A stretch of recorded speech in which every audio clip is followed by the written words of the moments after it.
started jumping, what a day.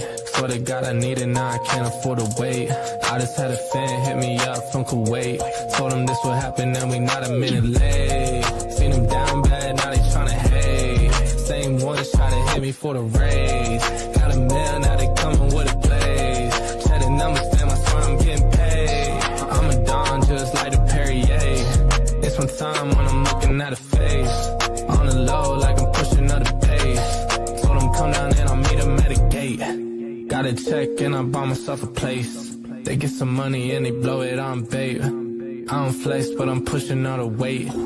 Told them all I swear I got it's what it takes. Phone started jumping, what a day. Swear to God I need it, now I can't afford to wait. I just had a fan hit me up from Kuwait. Told him this would happen and we not a minute late.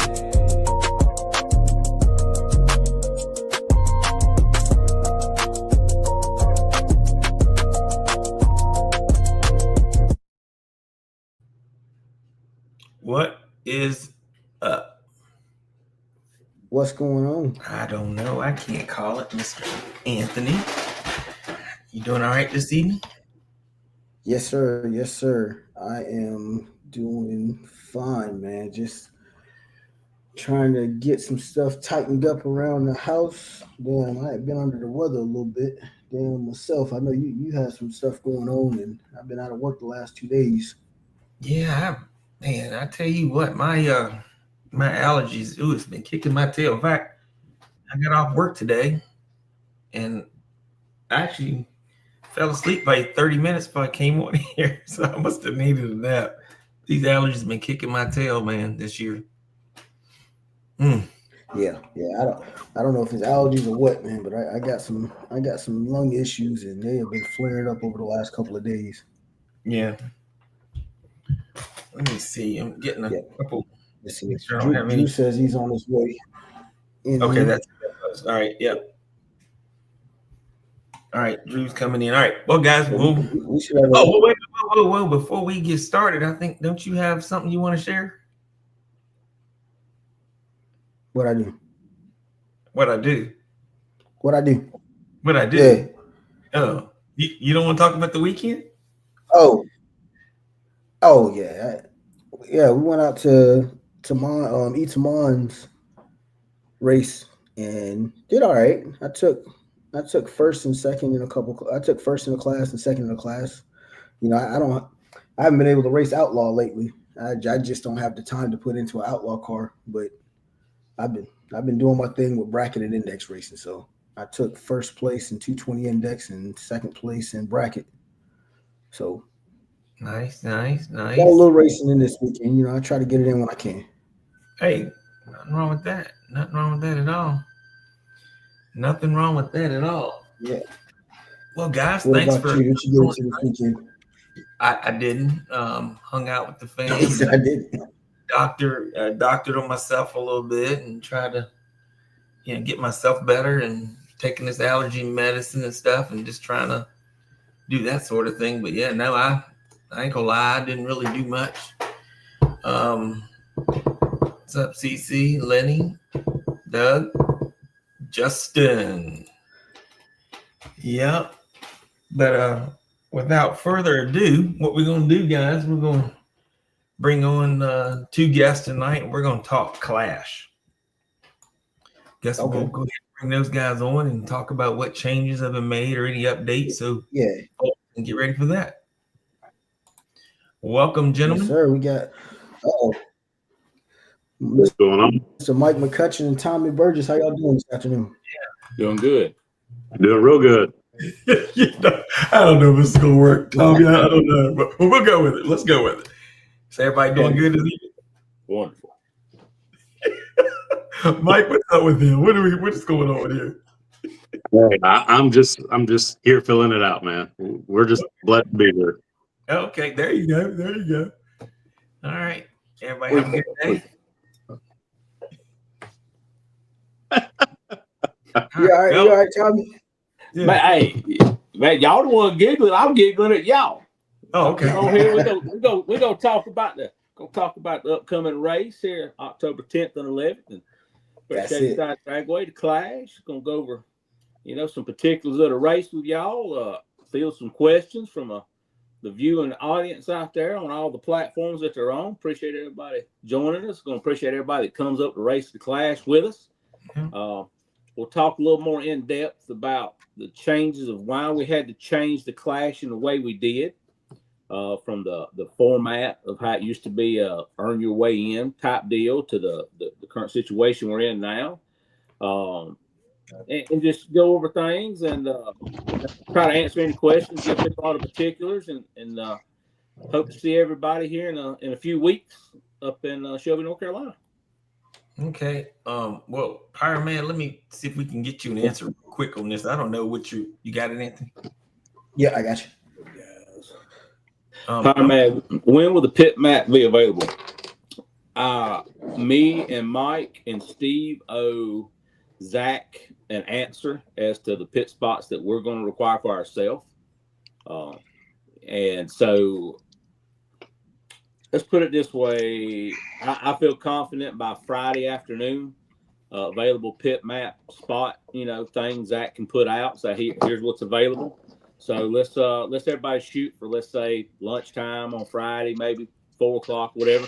Let me get with Zach. If that changes, we can move it forward, move it back. But it's basically going to be the same pit map that you had at my God, the Hillbilly Nationals. There we go. For a minute. Must be all the fumes from the prep I'm still smelling. But is that what it is, sir? That's what it is. All of that. I mean, hell, it's never far away from it. So we'll get over that. We'll talk. I think pit spots will be the same price as they were for the Hillbilly. I know Mike Bush will be there as a vendor. I don't know about Luke. I guess I need to ask him if he's coming. I hope he's coming. Brian, is Luke coming? I don't know yet. I can't answer that yet. We talked today, but we didn't talk about that. Okay. Just with everything been going on. Oh, I've been sick, so yeah, but we'll definitely get on board and figure out what's going on there. So we'll get some of that stuff hammered out. Hopefully Luke will be able to attend. Appreciate all the support that Luke and Mike Bush give us. For having parts and pieces and all the things they have at the racetrack. Yep. So sure do appreciate it. Gonna get to see all y'all again. Get to see you, Brian. We don't get to race together about once, twice a year. So it's good to see all the people I don't get to see all the time, get to hang out and BS. Yep. Okay. So I'm sorry, I know I'm late, guys, but my stuff got hacked and it was bad, yo. It's still bad. So we working on it. Got to stay on sites. Yeah. Oh, you got fun. You got jokes. Oh yeah, we got jokes tonight, Bo. Yeah. Well, I don't go to them sites though. Okay. Right. Yeah. Right. Yeah. Oh yeah. I don't go to those. I just watch the whole, the whole motion picture thing. I just watch it all, Right. Yeah. Still got it on 8mm of Pruder films. I understand. That's right. Hey, that's by right. them sites, he talking about the black market RC sites. That's what he talking about. Yeah. Oh That's yeah. right, I was talking about you got to stay off at Temu. You can't be buying things off Temu. Hey, I'm on AliExpress, Temu, and everything. Hey, look, Ali got a buy now, pay later jump. Oh no, you gonna pay your whole life for that one because they're gonna rip off everything you got. Nah, let me stop. Yeah. Okay, so I don't know where we at, so I'm kind of lost. Sorry, guys. No, we just stepping into the Clash a little bit. Just gonna start talking about the Clash and the rules changes, updates, whatnot, so people can be aware and why and all that good stuff. So, Mike, I tell you what. Let me ask the first question I wanted to know is what was the decision on moving it from Florida? I'll field that one. So last year, it's always been in Florida, and it was asked. It's been asked frequently if it would ever leave Florida, and the question. And I've always been like, well, Florida guarantees us a race that late in the year, almost pretty much. Mm-hmm. The weather up here, as y'all know, in November, you could be in shorts, or you could be freezing to death, or you could be fighting off hurricanes or whatever. So the decision was made, and honestly, James Cannon is the one that asked. He says, "Hey guys, what do y'all think about not holding it in Florida this year, coming?" And I was like, I mean, James, he said, yeah, he said it needs to move. It needs to not always be centrally based in Florida. To make the Florida guys need to have to travel out the rest of the country, kind of move it a little bit. So, in my mind, it wasn't. And it's hard to move it. Okay, let's just be honest.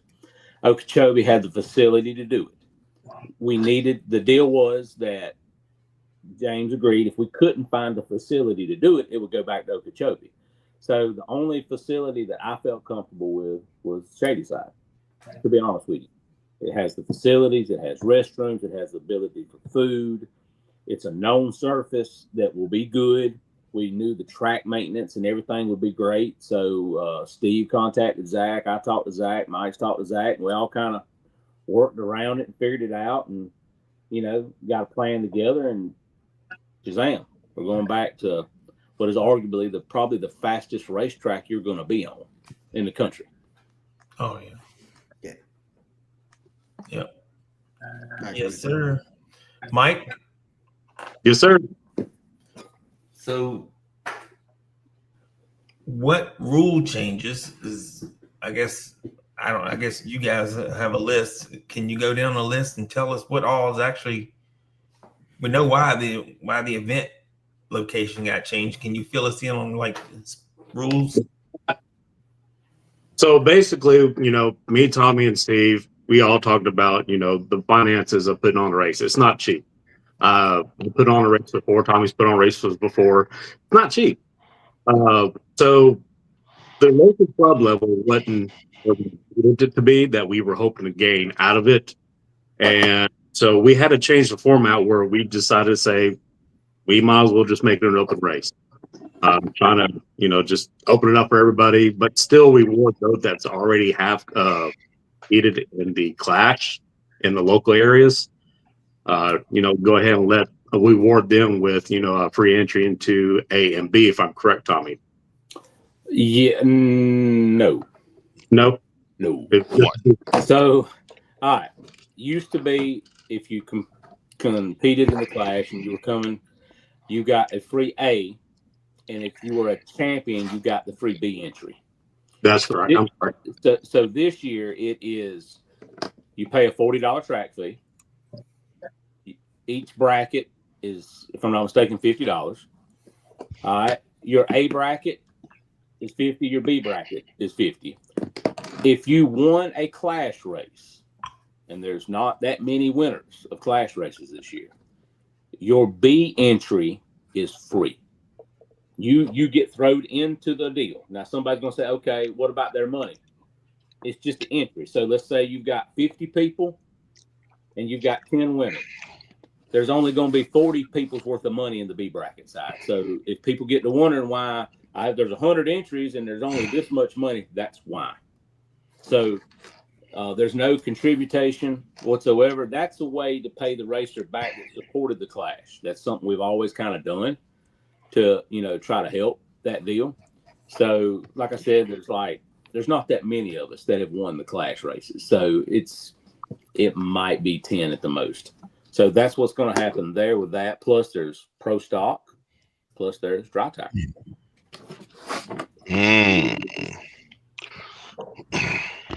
Okay. Well, it was more. I thought more stuff changed. Yeah, Mike, tell me what else changed. So basically, if you already paid your clash fee, you can use that towards your entry as well. Or if you didn't, if you can't make it to the clash race, the race director that you raced at, you can contact them and you can get your money. That's not a problem. So basically, with the entry, depending on how many clashes you went to, you can use that as your credit going toward the races. So if, for example, like Tommy went to like 20 of them, he don't have to pay anything. He actually got back. So, but yeah, if you have money going towards it, you can use that towards a credit. You don't really have to come out of pocket anymore unless you decide to pay for another bracket or pay for another class. So that's with opening all three classes. Because at first we thought about, well, let's just do two. Trying to figure out what the second one would be. We would see what the hillbillies look like, which one would have the more entry in it. So got the information from that, we noticed that DPO was heavier too. So, and then we thought about it, was like, well, you know what? Screw it. Let's just go ahead and open all 3 classes. So now we're offering Outlaw, DTO, and Pro Stock. So we want to make sure that we get everybody to come out at least one of the classes, if not. So it just, we just wanted to make it open for everybody. Okay. So the addition of Pro Stock and dry tires, well, y'all did dry tire last year, right? Nope. Nope. No, they did not, sir. Right. Not there. And I'm looking forward to it. And the Pro Stock and the dry tire will follow the current rules that everybody uses for Pro Stock and everybody uses for dry tire. The tire tech for those 2 classes will be the 2025 DTRA rule set, like it's been used most places. So, well, I don't know if we had a chance to talk about this, Tommy, but are we going to have to apply that for all 3 classes since this is going to be a spec prep now? So technically, when you come to tech, you cannot have anything on your tires as far as like anything shiny can be on your tires when you come up for any of the 3 classes. Basically, it's a DTRA. We won't wipe tires or ask you to wipe tires for prep class. I don't think that's what we need to do. Like, you know, it'd be one of those deals like, oh, no, you're going to have to clean that a little more. Other than that, but I don't foresee there being any problem. There's more of a tire tech in the Pro Stock and dry tire than there will be the prep tire class. Prep tire class, I should say. All right. There we go. So that's definitely something new. So we definitely, y'all going to do the spec. Mike, why did y'all go to spec, prep, and outlaw? Well, you know, being as a racer, I mean, I've noticed it's getting to the point where prep is starting to get harder and harder to get out of. And like Tommy says, it's just too much donkey butter on the start line. It's getting harder and harder to get out of it. Some people that want to try to get into this, they lay their car down, they pull that trigger and they blow ESC like I do, hillbillies. And ordering all these electronics ain't cheap. So we had a few drivers out there come to us, some of us, especially me as well, want to know, is the class going to be open prep or will it be spec? And I kind of hoped that it would be spec. I was like, well, that's not a bad idea, because, you know, my race for March Madness, it was a PJ, and they all loved it, and they want to know if we're going to use it. So I went to Tommy and Steve and told them, you know, hey, you know, I'm having some drivers come up to me, want to know if we're doing open or PJ, but they kind of want PJ. And we all talked about it, and we're going to go ahead and go to PJ because it levels the playing field. So we're not going to say, you know, Red Monster is the best or Live Action or Get Stuck. They're all great companies. It's just the problem is that us drivers misuse products and making it harder for the next person. Well said. About it, but it is what it is. I mean, we're kind of ruining it for ourselves, and it's getting harder and harder to keep people interested when they're frying their stuff left and right. For myself, I can't afford stuff like that. So once I blew up my car, I got to wait till next year before I can probably come up with any more money for another ESC. So it's simpler to go with PJ to make it easy and low and make it an even playing field. So that's why we decided to do that. I was going to ask, why didn't you use one of the other prep manufacturers? And I didn't, you know, but I guess you answered that. This way you don't say one's better than the other. You're just saying, we'll just go with this one. Oh, I can field that question for you, Brian. Well, sure, Tommy, go ahead. It's real simple. Why you do that? Whoever there's Red Monster, there's Get Stuck, there's Live Action. If you choose one of those 3, you're going to piss the other 2 off. Yeah. Matter of fact, I took a real good ass chewing when we chose Tar to be the spec prep one year. And I believe that's the year that Brian won. It is. I mean, I took a double barrel ass chewing over it. And it doesn't matter from who. It was the point I said, we chose to go with a sponsor of the series, which Mike was, to use a prep that is lighter, I think everybody would agree. Tar is a lighter prep, more like along the lines of PJ1 than the other stuff. And it got used, and I think, we caught a little flack for spraying the racetrack with tar. We didn't use PJ1, we used tar to spray the racetrack, and it was to even the lanes up because the right lane was significantly slower. And that's been a problem down at Okeechobee before. So when we done that, if I remember correctly, what lane did you win out of, Brian? Right lane. Huh. You and Aaron run the damn near same numbers. So in the finals. So it kind of worked out. It was a level playing field. Nobody had an advantage. Nobody was, there was nobody had anything to complain about. Nobody was getting stuck at the line, all that stuff like that. So it's better to do it like that. It's, it'd be different if we were rotating manufacturers at these races, so to speak. Like Mike's race was going to be one thing, another race, but people can buy the prep. It's readily available. That's what people have chose. It works. On top of that, this is what Zach and them put down on the racetrack in Shelby at Shadyside. So PJ1 on top of PJ1 works very, very, very well. And if anybody doesn't understand the concept, a dry tire car went 145 at 103. What do you think you can run with a couple of coats of PJ1? You're going to be able to run in the 30s. Will they get in the 20s without a bunch of track temp? Probably not. I don't know.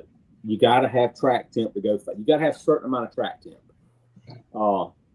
But we've seen when it cooled off, people got faster up there. So I think you're going to see some fast cars. You're going to see the amount of top shafts, spur gears, drive cups, dog bones, the swivel, hex pins, sheared wheels was unreal up there because of what was being deposited. So it's going to be fun, guys. Think about it. Went 142 in Georgia. Got in the low 40s in Georgia on asphalt that is wore slap out with PJ1. And they didn't spray it very much at all. Just barely misted the road. 140s. What do you think? Man, somebody probably run a 28 or 29 up there. I hope they do. I hope somebody does 124. Just everybody shut up about why did you choose this. I know there's pundits for it, but, it's real simple. Come have fun with your buddies. Make memories. Hell yeah, ask me how another guy's level playing field. So, Dave, you did ask the question, is there a coat limit? No. People find out that you don't need 7 coats of PJ1, guys. Luke Harmon went really fast on 1 to 2 coats of PJ1. Really fast. Luke was a contender to win the race up there at the Hillbilly. Yep. On less, 2 coats or less. He might get mad at me for letting that cat out of the bag, but I don't think he will. So he ran bottom 30s, and he didn't have to put 70 tons of stuff on his tire. So, I mean, it's open to all those people that like to run prep. You're more than welcome to come down. Be glad to have you. Love to have you. Appreciate if you do show up. But everybody's gonna have fun down there or up there, depending on where you're from. All right, so there's no coat limit. PJ1, you can heat.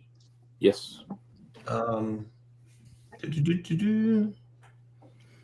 Yeah, I guess, and I'm surprised we're not getting very many comments. I just figured that'll tell you something. That speaks silence speaks volumes sometimes. So what will be the process before the prep, as in when we go up after the test? So, Aaron, you'll come up. Obviously, we're going to have weight and battery tech. You'll pass that. You'll go to a tire tech station, or it may get tech right there. Once you come out of tech, you'll go to a prep table. And you'll prep your tires at that table. Yeah. And I don't think we'll have this problem. There ain't nothing allowed besides the bottles that we provide on the table, guys. Leave your prep at home, guys. We supply it on for the prep tire class. The only thing you're gonna need is your heat gun or torch. Yes, that's it. And remember, I'll give everybody a little tidbit. You don't need to overheat PJ1. You don't require a whole lot of heat. Okay, let me do my Brian. Oh, Yeah. Take the torch. Take the torch out of the equation. Yeah, let me do my Brian. Oh, You God gotta damn, do- you just tell everything. Got to do my Brian, you know. Guy, hey, anybody that's raced a big car knows what PJ1 does when it gets hot. Well, NHRA, when the track temp's 140 degrees, can a top fuel car run faster or slower? They back them down. Sure, going slow. So guys, here's your window, temp window, 100 to 140, maybe 150. I doubt it. There's your window. So your tires ain't going to pop, hopefully, from overheating them. All that. We put that there, didn't we? Hey, you know what? Everybody worries about the secrets and advantages they got. I've got my secret sauce, and I heat it to 200 for 16 seconds, and I rub 3 eyes of nude on it, and blah, blah, blah. All that bullshit's out the window. Guys, come up there with a tire somewhere between 100 150 at the most, probably around 140, 130. You know what? I gave somebody great advice at Mike's Clash of Titans race. Man come up to me and said, Tommy, all I do is knock the tires off. Well, how hot's your tire? And what prep you run? He told me. I said, well, you don't need to be 200 degrees. I said, that's why you're spinning. You have liquid grease on the tire at 200. Back it down to 150. It'll get stuck. Well, okay. Back it down to 160. And when I care about 3 foot, then spun. I said, back it down to 140. Went about 10 foot, then spun. I said, back it down to 115. Made the trip. I said, didn't change the tune. All you do is just lower tire prep. Oh my God, it's a miracle. So, like, yeah, I mean, if you go up there and your tire prep's like this right here, you might spin the damn tire. You know? Well, you're leaving it all on the starting line. Right. You shear it's so that's what has give people trouble is people don't know how hot to get open prep sometimes. There's going to be a wizard on here in a minute, I'm sure. It's going to say, well, blah, blah, blah, blah. Okay, yeah, okay. Write it down in a book and sell it for a bestseller. Here's what it boils down to. It's all a guess, and some people guess better at it than others. Point blank. It's educated guessing. So it's who's got a lot of experience in it. There's some places that you can really, really simulate those conditions. It's very hard in other places to simulate those conditions. So, you know, it's an experience deal, stuff like that. But PJ1 will be just fine. You can get a little more aggressive at Shady Side with it. The reason I say that with your tune wise because the track is tacky. Oh God! Can't we still? Can't. Okay. Just asking, front tire wise, can we still put on to keep? So here's the way it works. If you come up to Tech and your tires, front tires are shiny, let's just get this out of the way right quick. And somebody touches your tire and it's got oil on it or something comes off on your finger, guess what we're gonna do? We'll hang you a rag with brake cleaner and naphtha on it, and you're gonna clean the tire right there, and you can't go back to your pit table and put anything back else on it. So, guys, Steve, my sponsor, Red Monster, offers a product called Rock Candy. Rock Candy works very well on front tires. I run Voodoo fronts. Other people have these 3D printed glow-in-the-dark tires. They got every color. Looks like a damn rainbow bright pack. Those seem to work fine. There. Before I used Rock Candy, I used to put a little shock oil on the tire, wipe it in, wipe it off, cook it. I would cook it with a torch and plasticize the tire. I've seen people use SC1. There's plenty of ways you cannot have anything. You cannot have anything on the tire wet that will come off on your hand.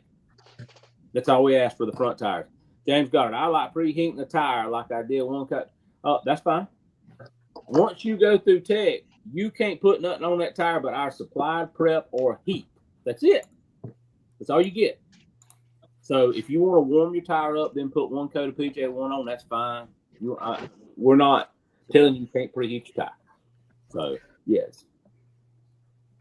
Let me ask you. Don't want to go in reverse, but back to when you said there's not going to be, the outlaw tech isn't going to be as strenuous as the dry tire tech. Right. Could someone show up there with a coat or 2 coats of dry rub on their tires and pass through tech for outlaw? The tire has to come up non-honey bun, non-glazed.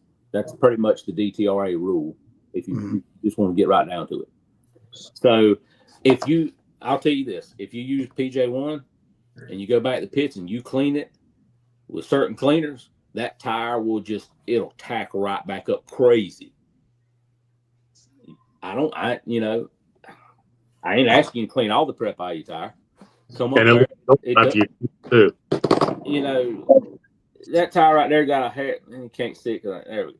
Oh, Jesus Christ. These damn ribbons in the back. It's got a hair bit of satin finish to it. It's like DTRA. They allow satin finish pretty much. Gotcha. Non-shiny. That's all we're asking. Completely understand, but wanted to ask just yeah. I mean, and two, hey racers, do me a favor. When you see somebody making a stupid mistake, self police it a little bit. When you see somebody, hey man, you got oil dripping off your tire, you mind wiping that? Do the right thing. Remember, that's people you got to race against, because he might set his car down and leave oil on the racetrack, and that might be where you put your car and not see it and spin, and you don't know why. So everybody take care of yourself a little bit too. I agree. So it looks like location and prep is the biggest change. What I'm hearing. Yeah. And maybe how to get in it, but that's you don't have to qualify anymore. Yeah. Yeah. That changes from year to year anyway. Okay.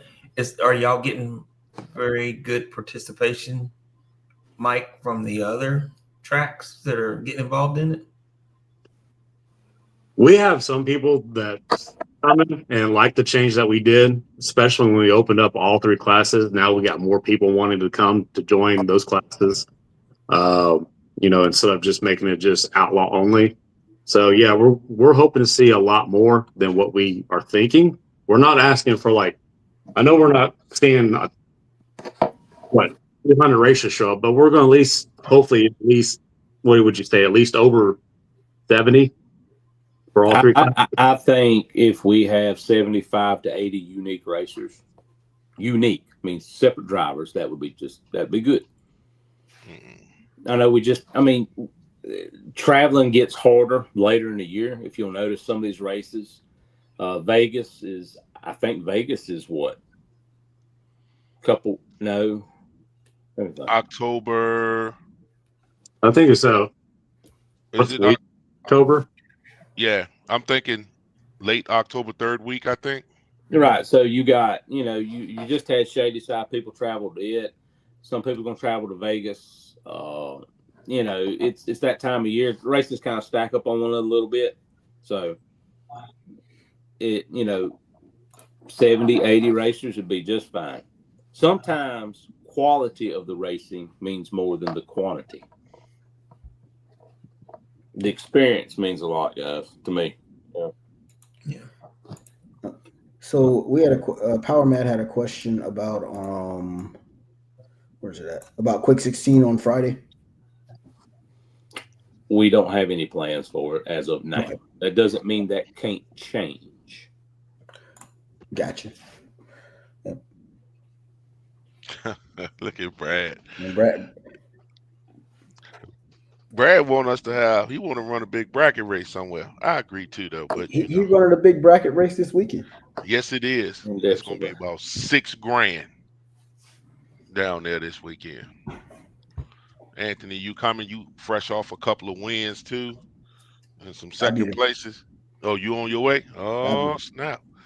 Okay. All right. So, let's thank y'all for coming on talking about the clash and everything, and we'll hop back to that. Let's just go into the prep situation at hand. Mm. No, still not feeling it? Fire away. Nothing's off limits.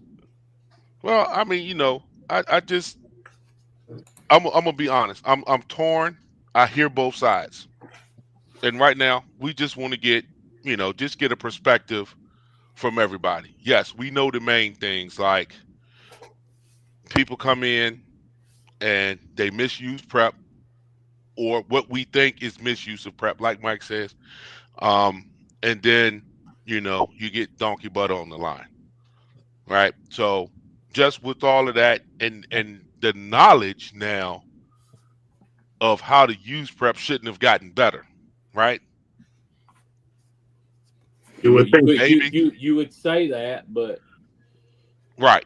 you That's what I'm could saying. fill it. You could fill a damn trash can full of broken shit up from Shady Side too. That- So yeah. I mean, here's what it really boils down to. We'll do away with the niceties. Okay.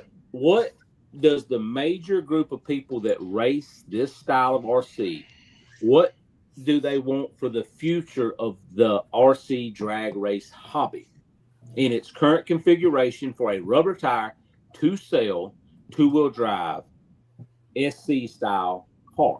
What do they want?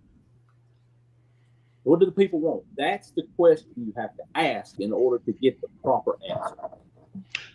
You still gonna get mixed. Yeah, I think we've asked that question, Tommy. And again, and here's you got those that say, it should always, outlaws should be open prep no matter what I do to the track. First off, it's not outlaw.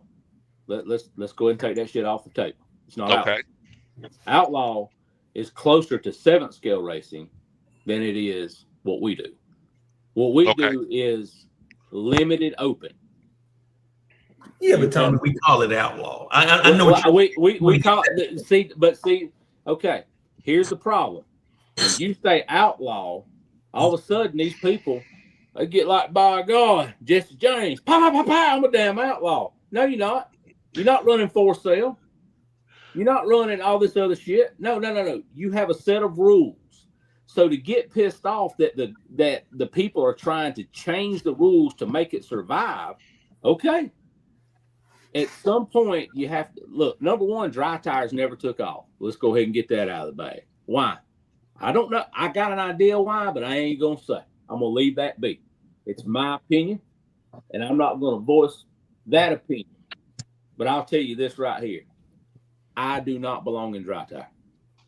Shame on me for running it, but I run it because people goaded me and poked the damn bear. So I decided I'd come out and run it. I don't think a sponsored driver should run the lower classes. I don't. But they do. Now, when it comes to prep, it's real simple. Ken has a very good point that he brought up on y'all's show last week. The idea is to go as absolutely as fast as you can within the given rule set. Do we all agree to that? Yes. Yes. Okay. The question is, at what point when it comes to what you're doing is hurting the other competitor, do you draw the line? That's the only thing, the semantics of the situation. The amount of prep. There were 2 racers up at Shady Side at the Hillbilly, hand to God, had peanut butter on their tire. If I'm damn lying, God strike me dead right now. Zack the piss out of me. When they came to the line, it looked like they had rubbed Jeff peanut butter on their tire. One of them got stuck. When he picked his car up off the track, it deposited. Jesus, I don't even know. It's my God. Yeah, it was pretty bad. His response was, I don't have a choice. They're running the shit. I've got to run it or I won't get out of it. And I didn't get out of it this time. So it's warfare. So what has happened, the analytics will say this, and I wish, this is where I wish Dustin was on here because he'd tell you how stupid it is. But if he would just tell you the analytics, he told me, and this is, I'm probably going to mess the numbers up a little bit. 2 years ago, at this time, it had 4,000 views of the Apollo. Last year at this time, it was like 500 or 600. This year, you know how many people have viewed the Apollo on the website? This is all analytical. 200. You think it's because the Apollo's a bad car? No.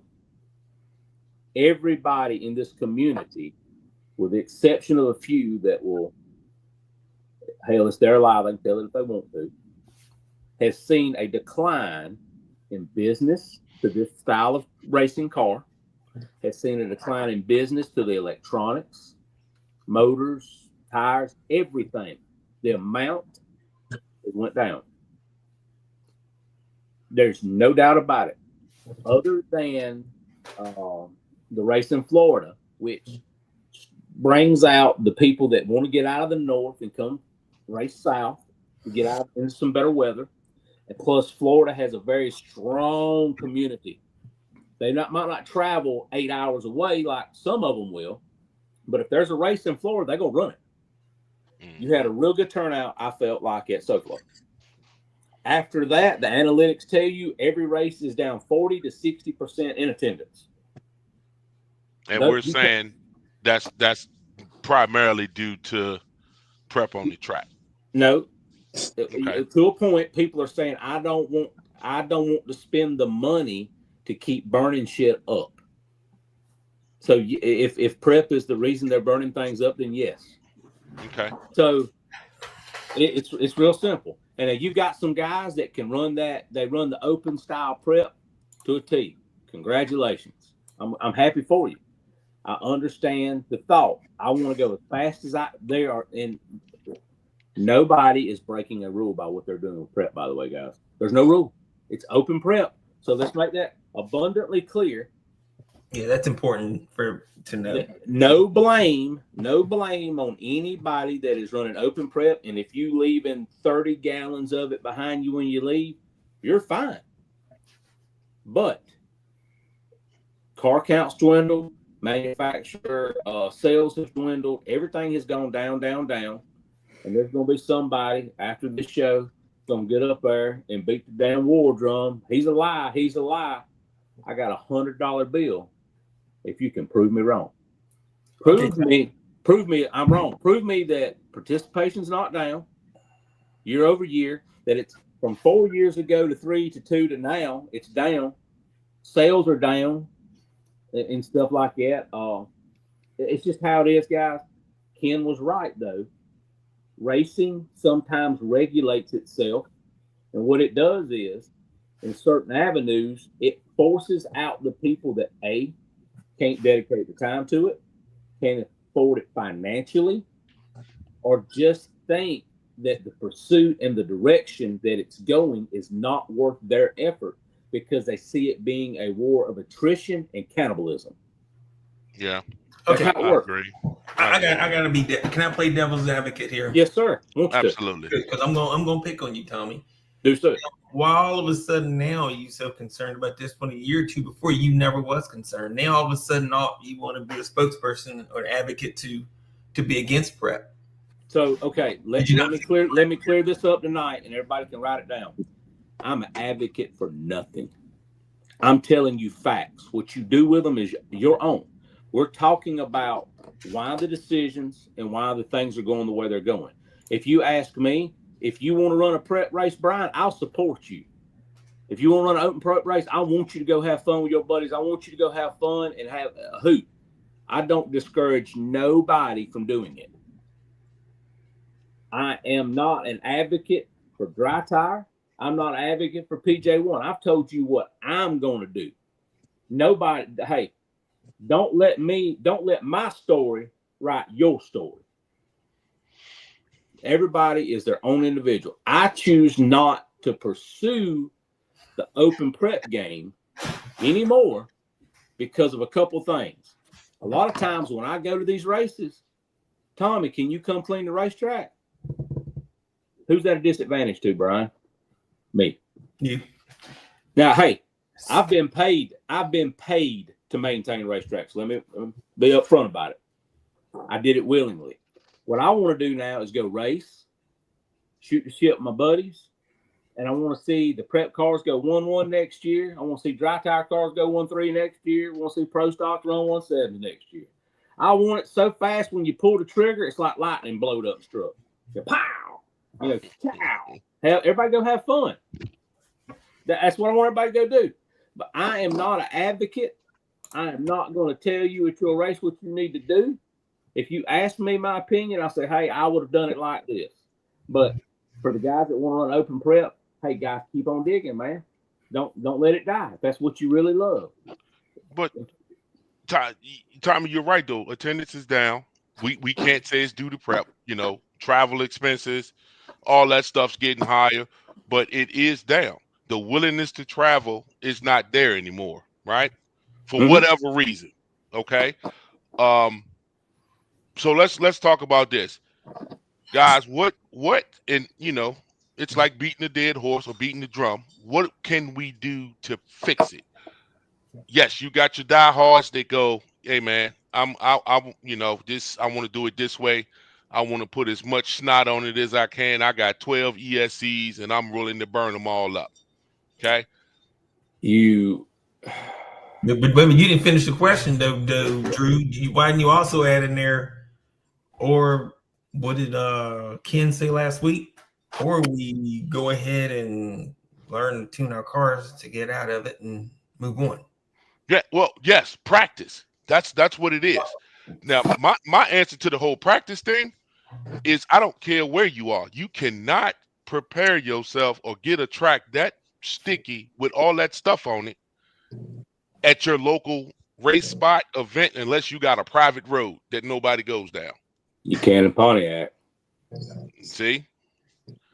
So I'll tell you what. So, and just to be fair, I'm not saying Ken's wrong.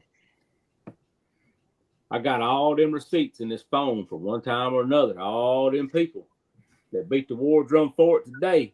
At one point, this shit's stupid.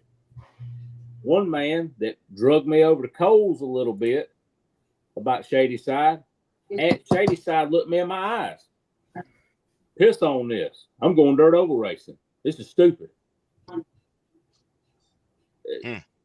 You have a good race and you change your mind. I get it. I don't care. Guys, go have fun with open prep. You know what?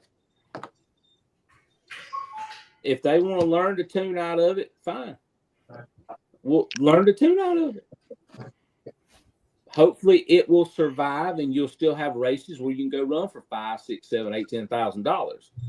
The analytics say that it is dwindling to where you'll be like carpet oval. Yeah. Your top tier unlimited, go as fast as you can. No cost is no object. There is a certain group that will do it. They'll walk around, beat their chest like Godzilla, and be happy. Do it. Look, nobody's going to show me shit.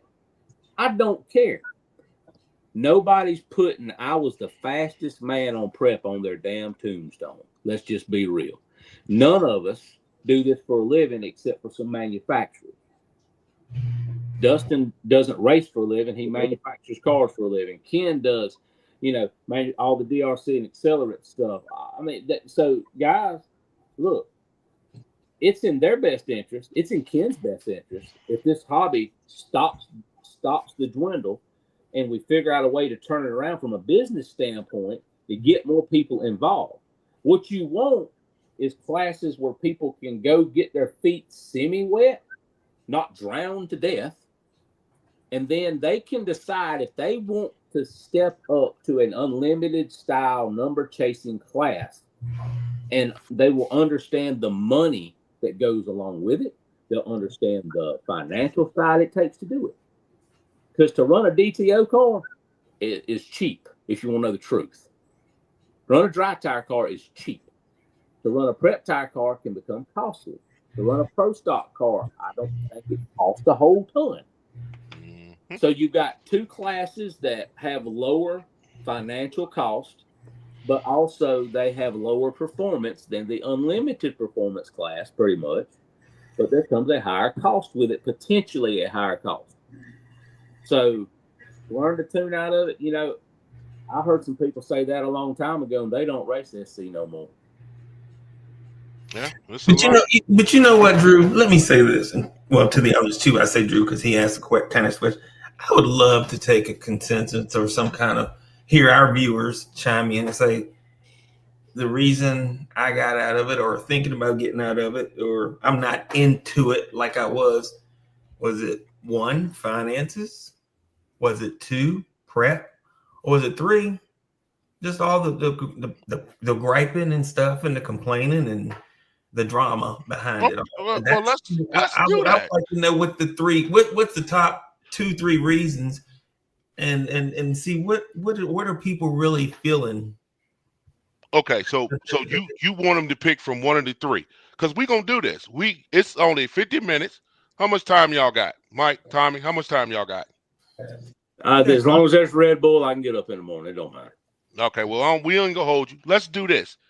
Everybody that's on right now, tag somebody else. Tell them to come on. Let's get the top 3 reasons why people stop outlaw racing. All they got to do is just type it in. First thing you do, go tell somebody. See, there you go. Carl, prep. He say prep right there. So, but to be honest with you, we know what the reason is. I don't need nobody to come on here and comment to validate what we already know. when there's a fucking Titanic full of dead R1 ESCs, and that drove people out of it because they were burning them up right and left. And it wasn't the ESC's fault. They could most of them. Hold on. Yeah, there we go. I'm sorry. I'm gonna take that back. Some might have had an issue, but for the most part, they blowed up at the line because they couldn't. They wasn't turned up. Whatever the case may be, something caused them not to leave the line. We know what it is. There it is. Aaron Barrett says bitching. What's the bitching over? Bitching's over prep and the financial cost that came with burning tons of shit up. I would think that those would be your top 2, the finance and prep, but that's me. And then some people are like, well, I blew it up because I didn't really know how to tune. Well, okay, so if we go with the I didn't know how to tune, right? That means you didn't put in the work, right? You didn't practice. I don't know their reason. I just want to hear what we're getting their opinions. Okay, well, I'm with you. They coming in hot and heavy. I see 6 right there. Right? So ain't no way the 5 of us are gonna fix the shit, but let's try. Let's try to fix it. Come on. Let's try to fix it. The economy and prep is what I hear. I do agree with the current state of the economy. Like, let's just tell the truth. To go travel got at least 50% more expensive over the past 2 years, I would say, if not more. Then when you it's costing you, loud minority crime. Nobody's crying. These are just facts. These are facts, Mr. Bean. And well, I understand what he's saying. It doesn't. He's a lot of bitching. So, no, there's a minority crying to keep unlimited prep. It's the other foot. If you go look at all the people that left, get them too. Don't just get the ones that's left. They're still here. Yeah, that's the main thing. Get the guys who left 2 years ago. Right. Because I remember when we went to Vegas. Oh my God, it was a ton of people. And remember, we was running. That's when the DR10 just came out. They were running DR10s with fiberglass parts or 3D printed parts and won that race. So it was crazy. Like Brad is an anomaly with his statement here. What I mean by that, he's one of the few clubs that has not died or has maintained. Most have seen lower participation or stop. That's a reasonable assessment of the current situation we have. Yeah, but Brad's always not. This is not bad. This is a positive thing. Brad changes classes, according to what his people want to run, bringing in, new classes and stuff like that. So, and that's part of a race director taking the temperature of the room, understanding what as a race director, your racers are customers. Mm-hmm. You provide a service. Economy is trash. Now, Jason, that is something I do agree with. We do have a lot of races. I'm not knocking nobody for having a race. I'm just saying there is a lot. This is getting like the news negative. It doesn't have to be. Hey, Steven, do you want to go race, buddy? Do you want to run open prep? I want you to run open prep. If there's some way I could help you to run open prep, now I'm not the damn one to ask. I'll be more than glad to tell you anything I know. I don't. Yes. I will promote the deal. It's just if you want it to grow, the question is growth. Then you have to take the temperature of the room, and the temperature says one thing, and a smaller group of racers says another. So DTO, there's dry tire racing, and let's just tell the truth. I tell this to everybody. It's really not dry tire. It's limited prep. Mm-hmm. It's basically one coat of something thin that doesn't gloss up. That's what it is. People race it, and real life is the bestest reason people get out. Yeah, there's like, hey, people get older, people chase other things, stuff like that too. I made Brian mad. He gone. Brian left to sing. He left. No, I'm just playing. So also, guys, those who like to run prep, we get it. And Steve, I'm sorry you feel like it's turning into Steven, like some kind of debate or something, but it's really not. All we just trying to do is get everybody comments in one place, and let's just see what we can figure out. And like Tommy said, I'm not sure why what we call dry tire outlaw didn't take off. I mean, he's running 1.4s on the prep track, of course, right? So that's I mean, so it's not. Is it? People going, I don't want to go backwards. There's a 1.4 is lot still of faster. Yeah, A lot of 1.4 is still people- faster than what we were running. A lot of people, and mom, me, I went 172 at 99. People they want to go run 1.4s. They were running 140s, and there was a few 30s up, mommy. People want to go fast. Well, just to understand that with fast comes a certain amount of responsibility, either financially or knowledge or whatever, and you better be able to have it all if you're going to go to the front. And I publicly want you to get out and race prep, have fun, make memories with your friends, guys.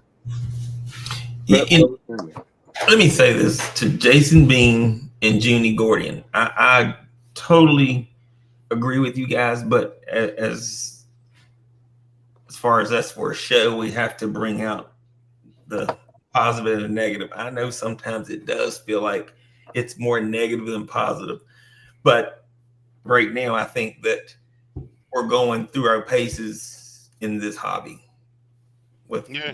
and so that's what we're trying to figure out. Hopefully sooner than later we can get it figured out and get back on the right track again. I mean, what Jason says is a tough pill to swallow, but in a sense he's right. But I missed it. What was it? Anthony. Hmm? But Jason said, here's the way it works. I think this is a very true statement. Nobody that figures they've got an advantage or got it handled, it's negative to them. The people that don't want to chase it, don't want to fight it, and have seen people leave, understand both sides of it. And I would rather race with 400 people than I would with 40, because I want 400 people to come have fun. Yeah. But hey, it's okay to run open. I'm telling y'all, it's okay to run open prep if that's what you want to do. Hell, hey, everybody's got it figured out. Damn good job. Keep figuring it out. But like, it is what it is. If you want to grow the hobby, we will have to figure out a way to make pro stock and DTO grow. That way your prep tire can grow. Nobody is going to grow prep tire racing at its unsustainable rate of newcomers. They get in, they burn up 2 ESCs within a weekend. Look, if you're new to it, you don't know what you don't know, and you're going to burn some stuff up. And at $300 a pop for ESCs, a man's not going to miss his damn groceries or the light bill, but about one time, and mama's going to cuss him out. Put foams on, and boom, you'll go 1.3s, 1.5, so much less hassle. I hear that. Listen, I'm gonna help with the foam tire debate. if people want to go that direction, I encourage it. Please set up a race, get you some rules together, and show the rest of the SE community that it's a viable option. In my opinion, foam tire racing is about as viable an option right now as DTO. It will take off in certain areas, but it needs something to help it get over that hump if that's the direction people want to go. It needs that. How do we get past the dry tire? I don't understand why. With foam tire, it's fairly new. People don't know. Maybe it's a viable option down the road. I don't know. But you got to have somebody's got to put on a big foam tire, 2-wheel drive SC race. And I'm not talking about this shit where you run bandits against our cars. I'm talking about because I don't know which one has an advantage. I don't know if bandits are faster or our shit would be fast. I don't know. But you need to have an SC race for that. And then there's going to have to be education. I'm sure there's a school somewhere out there that's charging for education on how to prep foam tires. They'll be glad to show you how. How do you prepare the track? Just scraping all this stuff like that. It's all new. Will you burn things up with foam tires and sugar prep? I don't think so. I really don't. I don't think you can. I don't think. Maybe stuff just goes bad naturally. I don't know. But so guys, we talk about it. Somebody needs to step up and put on that style of race and get some. You need to get Ken Loopy to come run it. Get Rick Talbot to come run it. Get some of them big hammers to come run it. Step outside their comfort zone and step down. And if people see people they look up to run it, maybe they'll run it. Maybe they'll want to try it. Like Ken and Rick and Frank Greer, they look what they doing. Man, they went and tried it. They said it wasn't bad. Blah blah blah blah blah. Cody says you don't really wear tires in 7th scale racing if you don't hit nothing or chunk them, from crashing. So it's not a tire issue as far as got to have 50 sets of tires. There's none of that from what he says. The prep's cheap. Guys, everybody's got these solutions, but nobody's doing anything to do it. Well, somebody's got to put their money where the mouth is. Like you said, Tommy, you just need somebody with notoriety or someone that has a good foothold to do something or set something up. Well, That's the way I look at it. If you look at Cece 2 weeks ago, she won in the foam tire 2-wheel drive class with her SD car. She did. 1,200. Yeah. Her and Carlos went down there, did their thing. Right. So there's also it's a whole different vibe with the foam tire racing than it is with prep. People seem to, it's a different style. I see some of the races, drivers ready, pow!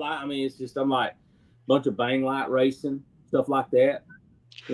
People get accustomed to one style of racing. They kind of, I don't know. So there's a lot of stuff that would, maybe it works out, maybe it don't. And Junie, that's a good point what Junie said. I know some people that run a rubber tire, and Anthony, we've done it. We've tried to run that foam tire at Ease, one of Reed's races, and it's hard to mix because once your tire hits that stuff from SE and you get over into that foam tire stuff, it goes crazy. It upsets the car. Something terrible. I've been to one of ET's races where you dare not get your SE car around the sugar. Yeah. Oh, yeah, there's gotta be good lane control on it. There's got to be a clear divide between the lanes. Yes. Yeah. And what he's saying what Tommy's saying isn't a bad idea to host a foam tire race. The same way we put them on outlaw cars, we can put them on pro stock cars, we can put them on everything else, and get out there and do a race day with it and see what people think. Yeah. Well, we opened that can of worms. We upset a couple of people, so let's go ahead and bring that. Let's close it down. Tom, I know you need to give me one of them sayings, for the week. I hadn't got mine today. Let me tell you something. People gonna be pissed. No matter, I don't give a damn if you're giving out free cheeseburgers. Somebody's gonna be pissed because you put cheese on their burger. It just is what it is. We ain't all gonna agree, but we can be Ken said one thing. We can agree to disagree, and we can be cordial and friendly at the racetrack. Just because I have a different opinion or others have a different opinion than me means I hate them. No. Look, I come from one type of racing and background. Others come from other stuff. Some people may not have raced none of this till they got into this. Hey, Aaron Bales just brought up, somebody said something to me. His name is Daniel Ray. Daniel Ray runs drag radio cars, drives one of the fastest drag radio cars, the Memphis Gangster. He runs real stuff where you actually get killed when you crash, not sweep it up in a pan.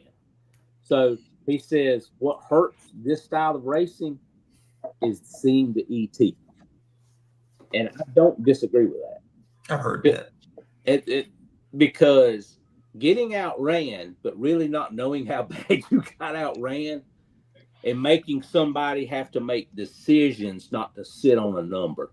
They're like, damn, I gotta race Brian. His shit looks fast, man. I think I can go 100th better. Let's not bash racing, people. Enjoy the positivity. Not bashing. No bash. Love all y'all. Want all of you to have fun no matter what race you do with. Strong tire, sugar prep, sticky prep, no prep, pro stock, Traxxas, pro style cars. It don't matter. I want you to go have fun, guys. That's what this has gotten away from. It has gotten to be so serious that you can look over, and some people, it looks like they ain't got no goodwill for you sometimes when you're racing. Yeah, like, just go have fun. Go have fun at race. Get back to having fun at the racetrack. Race what you want to race. I hope if you want to go run dry tire, I hope there's 300 cars there. If you want to run prep or pro stop, I don't care. As many as can be. Go have fun. Go make memories with your buddies. That's why I'm doing it. I have more family that's not blood from racing in my life than I have family walking this earth. If that don't speak volumes for what racing can do for you as a human being, something's wrong. Yeah. I mean, I wound up having Texas brother and nephew. I got Georgia hoodlums. I got North Carolina Sasquatches. We got it all in this family. Love them all. Hoodlums, man. Yeah. So Well, Mike, y'all act up sometime, Mike. Mike, I need to hear your thoughts. Yeah, Mike, you've been awfully quiet. Yeah, First, let's not just throw Mike in the mix like that. Mike, let's look at it like this. We talked about all that stuff. We got the feedback and all that. What do you actually think would help, if anything, improve what we're doing right now? And don't agree with that guy up top just because who he is. True, he's got a valid point, but business side, I don't think you can, honestly. Everybody's out there that's making stuff for our hobby to be able to be successful in what we do is depending on us to continue buying that product from the manufacturer so they can stay in business. Do I want something to change? Yes. Will it change? I don't know. But at the same time, the change that I want to do or am thinking that I like to see happen will put a lot of people out of business. And I don't want to see that. I want them to stay in the hobby because a lot of them support us. They sponsor some of our races. We don't want to see them leave. But at the same time, I do want to see our sport grow with something that's more neutral. For example, the PJ. Nobody makes that except the manufacturer itself. It's a neutral ground. Yes, I would love to see more PJ races, but, like myself and Tommy, we're sponsored by prep companies. Tommy's Red Monster and I'm Live Action. I don't want to just go to every race to run PJ and not run none of Live Action stuff. That's not good business. Right. And it's going to make them go out of business. And I don't want to see that. It's because they help support the hobby. But yes, there has got to be something that will be, I would go back to OGs. Just get rid of all the donkey butter, as Tommy would call it, and just go back to straight OG. Don't make nothing else. Mike, let me stop you right there. You hit a nerve. You hit his nerve. Look at him. His hands ticking. That would be no. And Tommy, you can stay here. I'm sorry, I don't mean to point. That would be that would be a problem because people are now mixing it in their basements and their garages. And if you say, let's stop it right now and go back to the OG, I get it. But people are going to be putting this stuff on their tires because we've heard earlier it probably won't. Well, we've heard the old saying. I want to find ways to be able to combat that butter that's on the starting line. I want to be able to learn how to get out of it. But if I can't, because you got 50 other people in front of me that's using different contraptions of bubble gum, peanut butter, and donkey crap, how am I going to learn to get out of it? I can't grab my tablet, hook it up to the car, and throw in about 20 more point in the radio or in the ESC. At the line. Yeah, it's just like I said earlier. I mean, there's nothing wrong with what we're doing. There's nothing in the rule saying that we can't do what we do. It's open prep. Do what you want. But again, you better get ready to go up that line. And if you have more than multiple grooves and every single groove is that donkey butter, you're like, well, crap. I guess I have to turn my point up in radio by 50 and hope and cross my fingers I don't blow nothing. That's what happened to my car. But it is what it is. I mean, if you're going to be in that sport in prep class, you got to learn and to adapt. If you can't, you may have to fall back one class, go to DTO, go to Pro Stock, or I got one for you. I got a solution. It's legit, and it's not my solution. It comes from Tom Rockwell. Tom said, and he brought this up. Tom says he still thinks his idea of having a race where you had an open prep class, a spec PJ1 class, and you divide the racetrack up like we do for DTO. You could literally have we can spec PJ1 race, here's your lanes, and we can open prep, and here's your lanes. You can do that. You can do both. One doesn't have to kill the other. I mean, everybody wants middle ground, right? That's basically what everybody's hollering. We need a middle ground. Some people will die on the hill of prep. Some people will die on the hill of PJ1. So at some of these, if we had a race where it was like that, where you've got 2 grooves for open prep, you've got a couple grooves and it's clearly divided like we do DTO now. We say, hey, from here over is this. Here's PJ1 only. And you would have to use track supplied PJ1 or whatever. This can work. Talk about prep kills prep. Coming from someone who hasn't raced SA but has watched and listened for a few, my humble opinion. Christina? I want to word this in a very constructive way. To turn a blind eye to a problem means one day the problem will finally kill you, is what it boils down to. So to not have open dialogue about compromises or solutions will never fix or regrow what we're doing. And that's what all of us want to see it grow. There's nobody that's watching that doesn't want to see it grow. There's nobody that wants to kill off one or the other. It's real simple. There's a certain group. It's just like voting. One side looks at one way, one side looks at the other. You can both coexist at the race. You can both. It works for DTO. I'm given, X amount of racetrack. Why can't it work for prep? And if you want to do PJ1, I mean, there's a way to do it. It's not turning a blind eye. Okay, well then, it's real simple. We'll just not talk about prep ever again, and it'll fix itself. I'm down for that. But everyone is trying to fix it every week after a national race. Well, it's and Christina, I don't think that they're trying to fix it after every national race. I just think that's where the most problems happen. And it's like this, and she's right. Then that's what they're fixing after the big races, where the most of the problems are. Well, that's where the most of the problems are, because you do get more people, and more people want to go faster than you get at your local race. And that's what I mean. When you go to try to practice it, and you're at home, your track doesn't look like that of the local race, right? So you at a local race and you only got 5 coats of donkey butter, and you like, oh man, I'm running 1/4. You get over there by what, the first 30 minutes of practice, everything that you know don't work. But hey, we ask people for their thoughts and opinions, so I respect her opinion. I do respect I do it. too. I absolutely respect it, because she's a part of the race crew down there. She knows exactly what's going on. If the majority don't want to talk about it no more, okay. Yeah, we ain't got to talk about it. We ain't got to talk about it. But then you guys saying you're hearing it behind the scenes where people are messaging Mike or you, or coming up to y'all, talking to y'all, saying, hey, what are we going to do?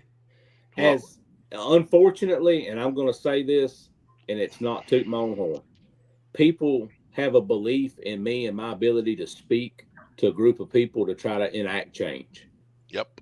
Okay. So people use me as their mouthpiece because maybe they don't feel comfortable, and maybe they can't as eloquently put it as I do sometimes about the things we need to do and speak out on all this.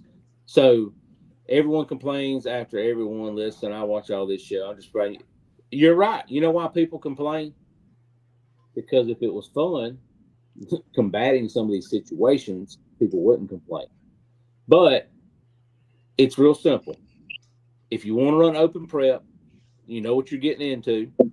You know the pitfalls of it, accept the challenges of it, and try your best.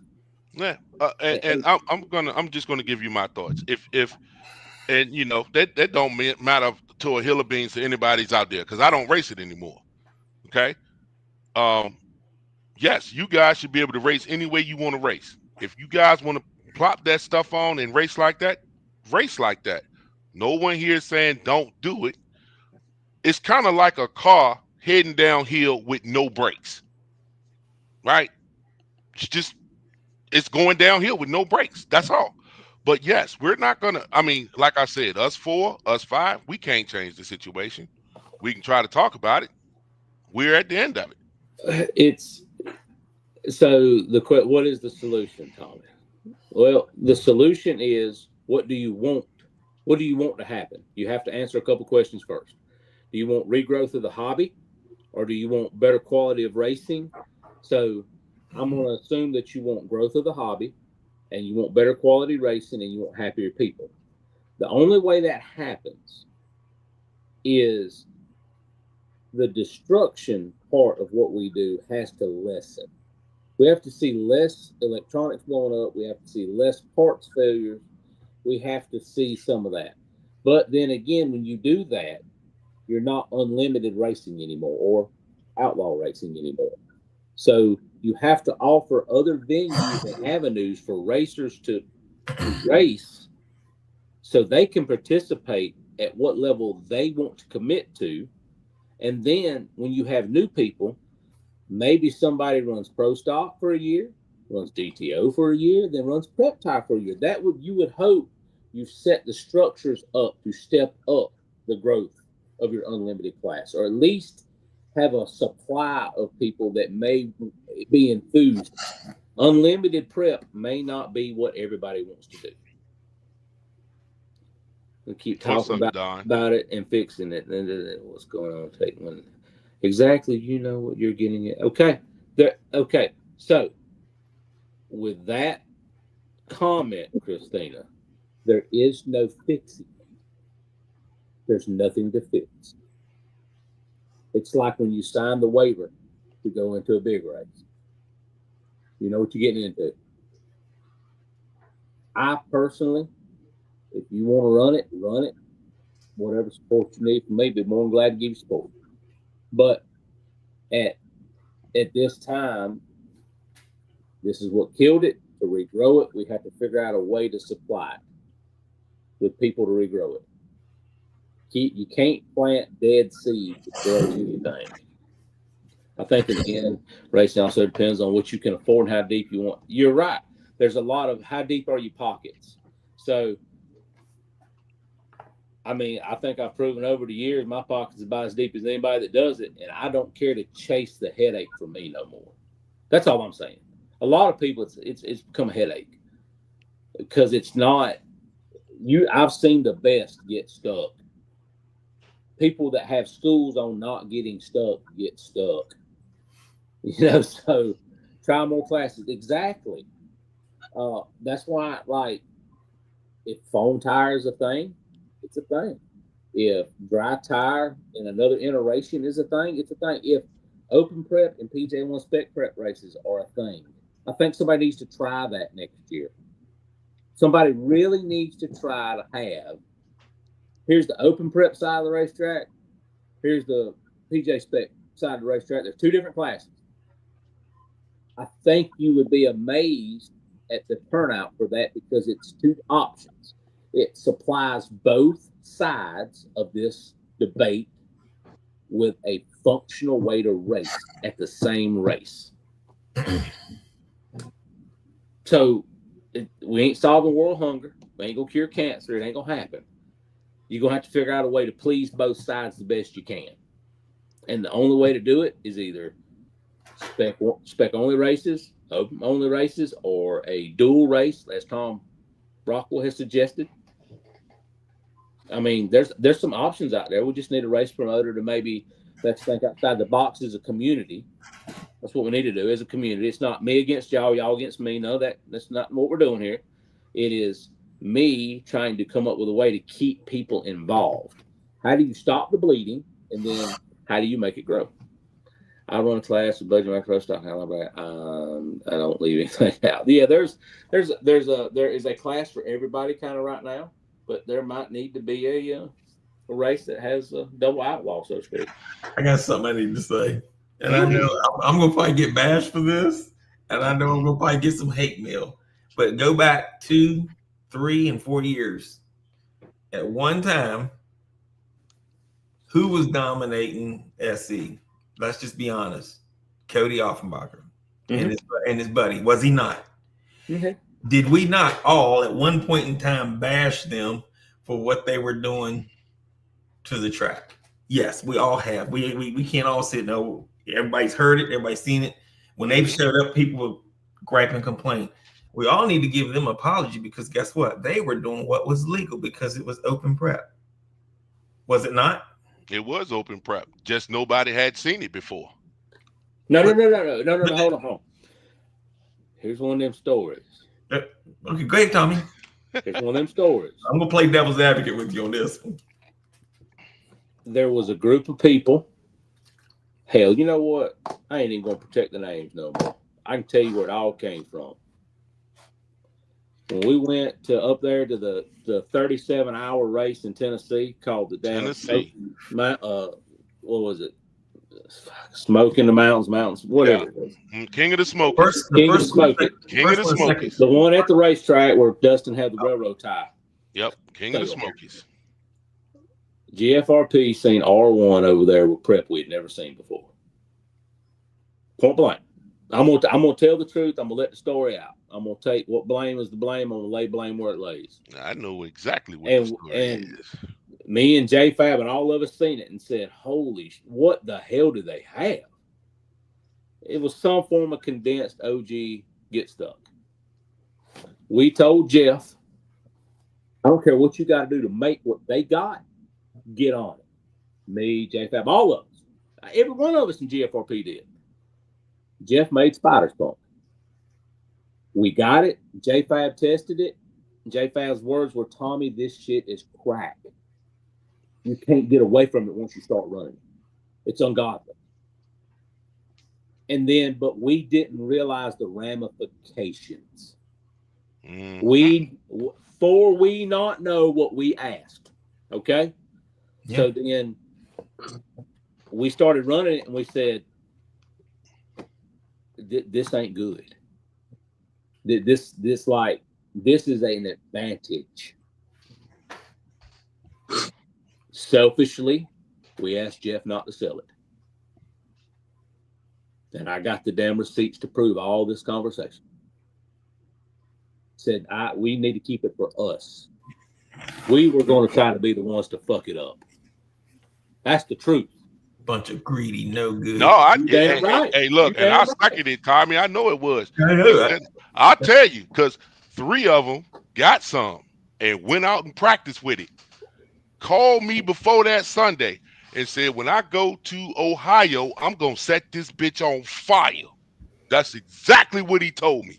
I said, you ain't going to do nothing. He went out that son bitch and ran a 40, a 41? Like it was nothing. Set it on fire. I said, oh my goodness. So, like I said, selfishly, we didn't want Jeff to sell it. Jeff made the right business decision to sell it. You know, he had every right to.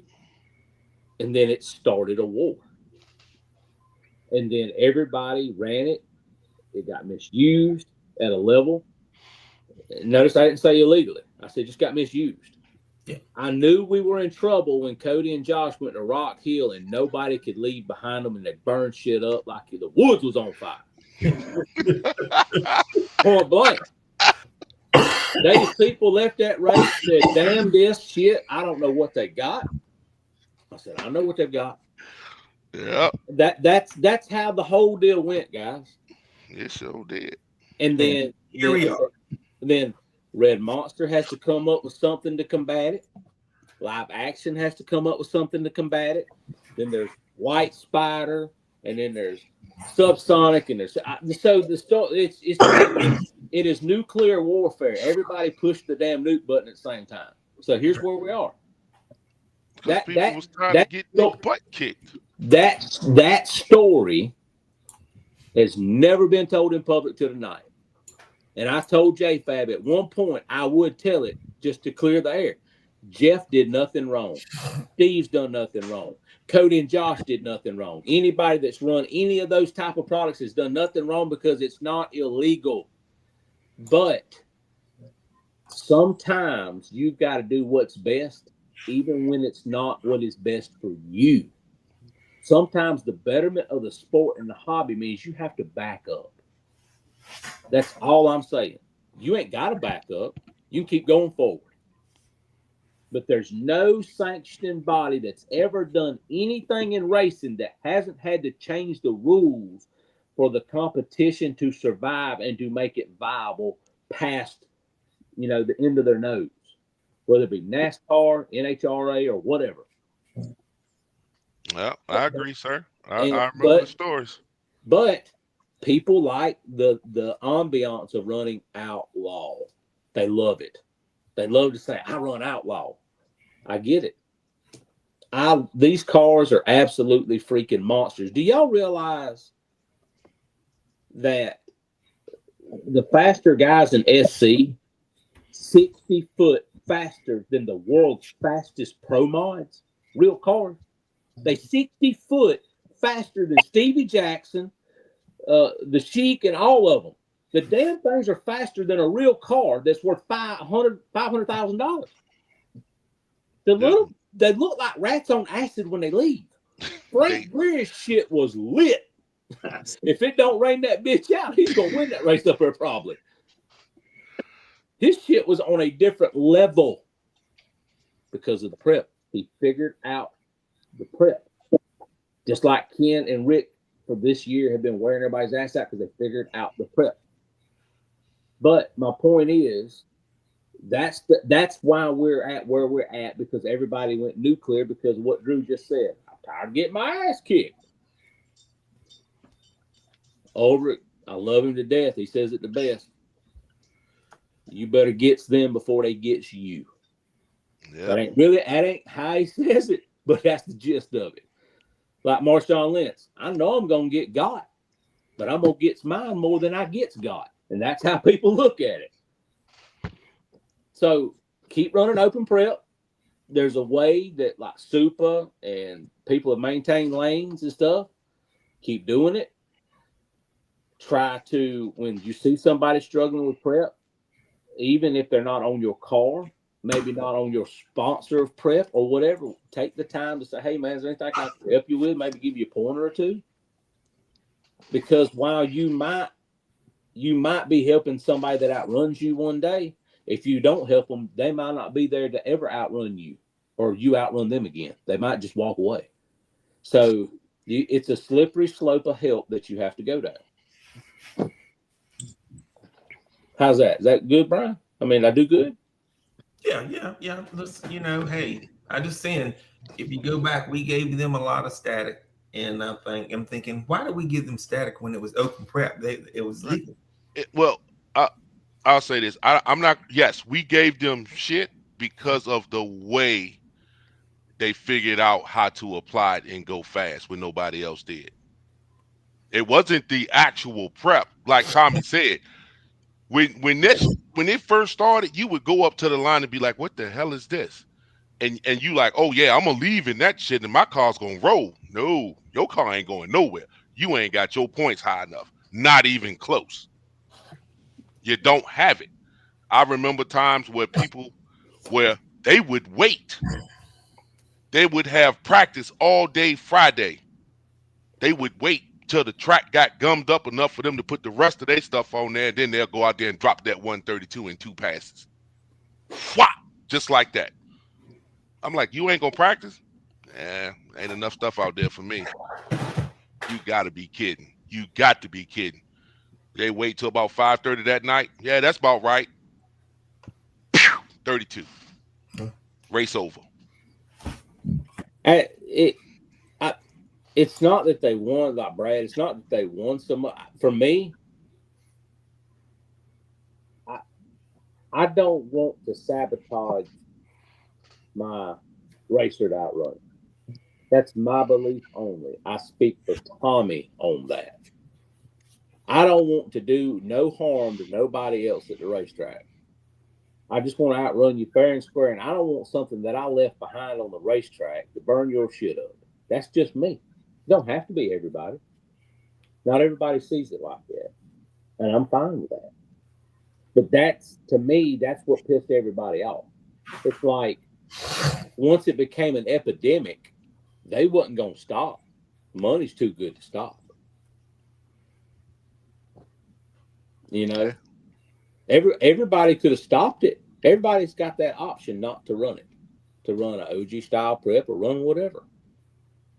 But you run what you think you've got to win. And at some point, you just have to make a moral and ethical decision of how you want to do it. There's no rule against it. I'm going to do what I got to do. I'm down with that, like 4 flat tires.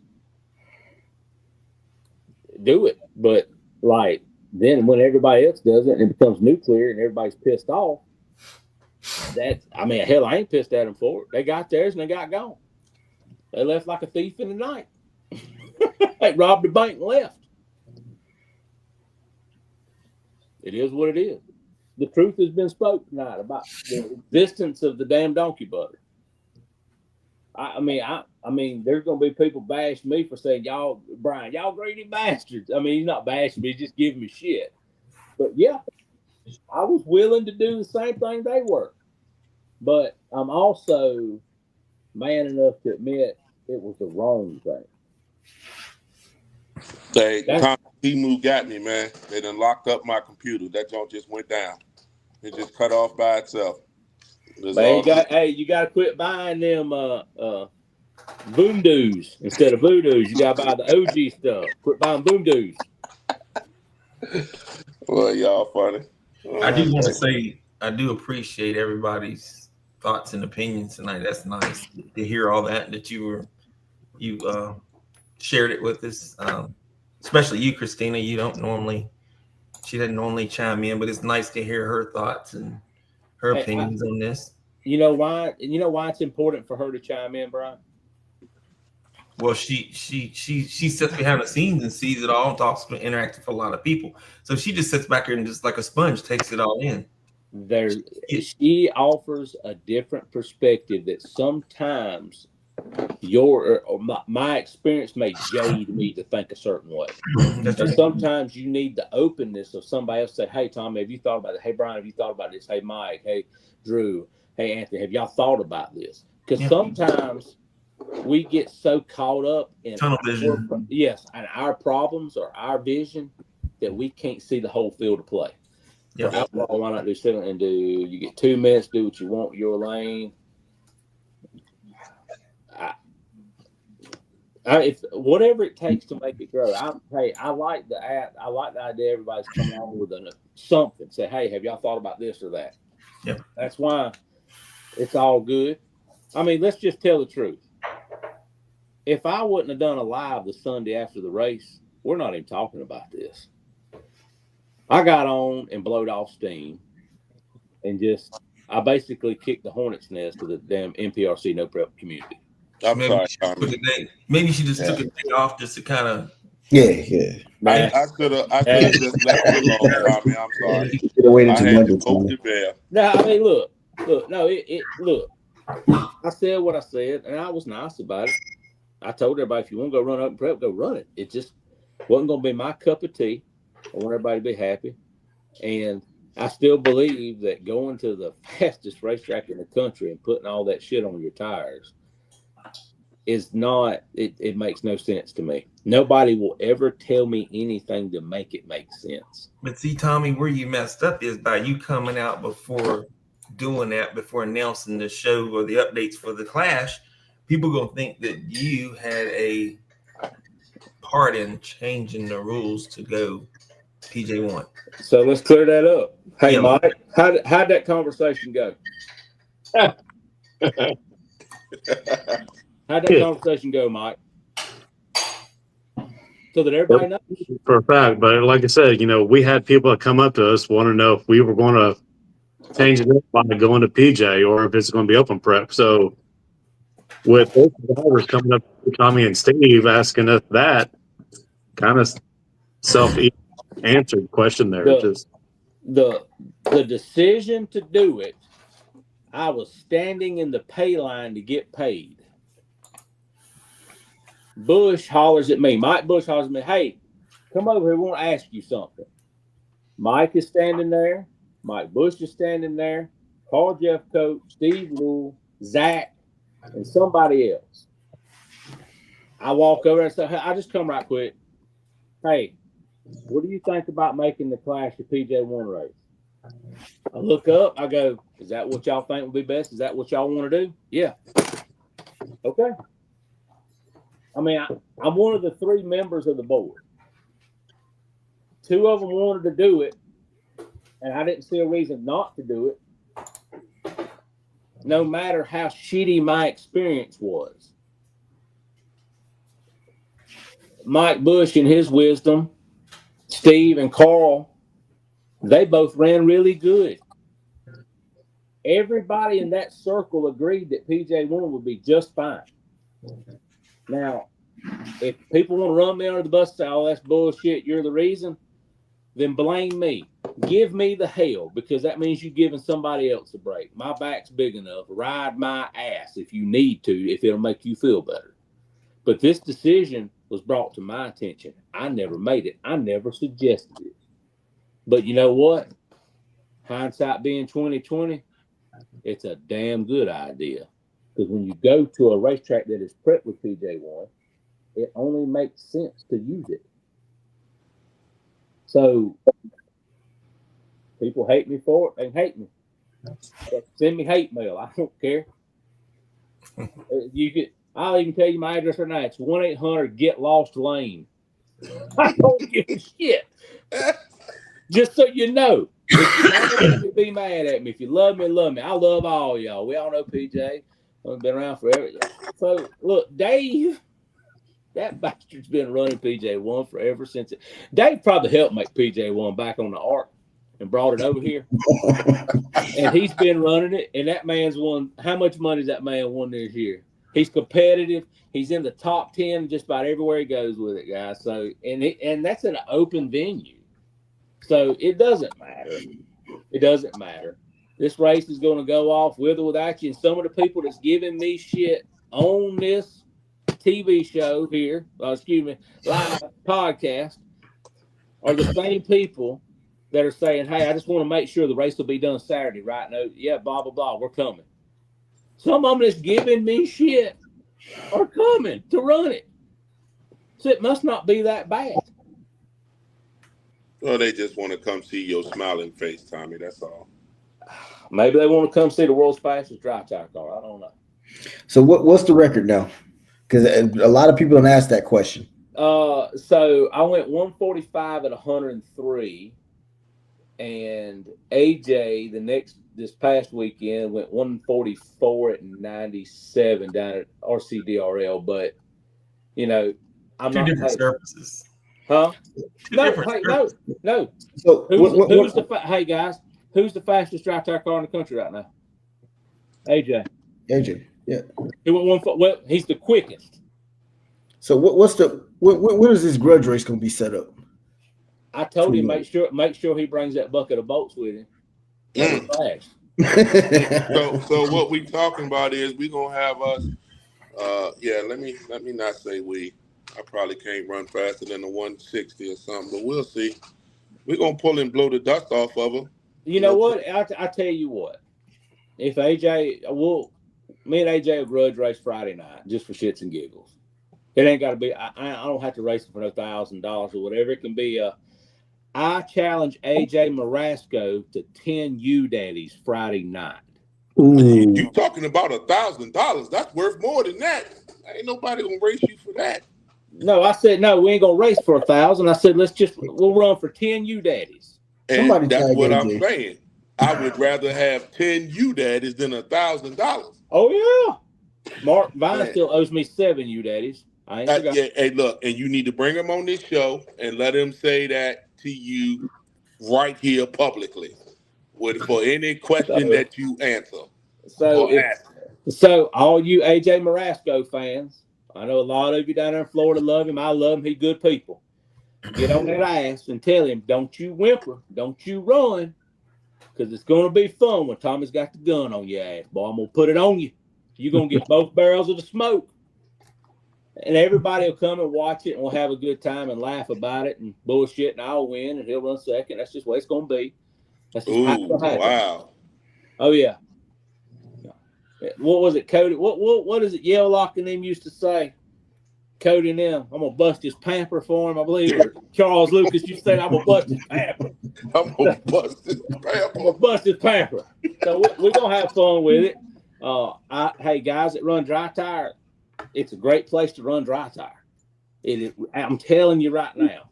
And just for a fact, it's all in good. It is, Justin. Hey, Justin, you run dry tire too. I got more. If you're from Florida and you want some dry tire smoke, we can run for you, daddies. Don't matter. There he is. AJ it didn't take long, did it, boys? No, hey, sometime Friday at the Clash, me and you gonna run in dry tire.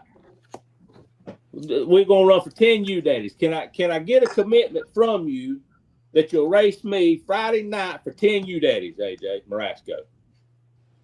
Woo! I got AJ Tommy $20. Damn. You know what? You Florida people just stick together like. Who is that right there? Who said that? Power Matt Dave. Hey, Power Matt. I got you. I cover that. Big Drew knows where the smoke's at. I cover that. I'm with Tommy. Man, I don't want you to quit RC. You didn't already quit Outlaw. Hey, AJ, it's real simple. Real simple. You ain't gonna make me quit. You gonna holler uncle. You gonna holler uncle and dry tire. You can go down there and you can have old Mercandale type in whatever number on that ticket you need. When you come to Shady Side, they don't print no fake tickets. Oh, they don't print no fake tickets. Ain't no Photoshop shit up there in North Carolina. Hey, I don't know if AJ can properly damn defend himself on text message. AJ, you say the word if you want me to send you a link so you can talk to Tommy personally. Oh, please bring him on.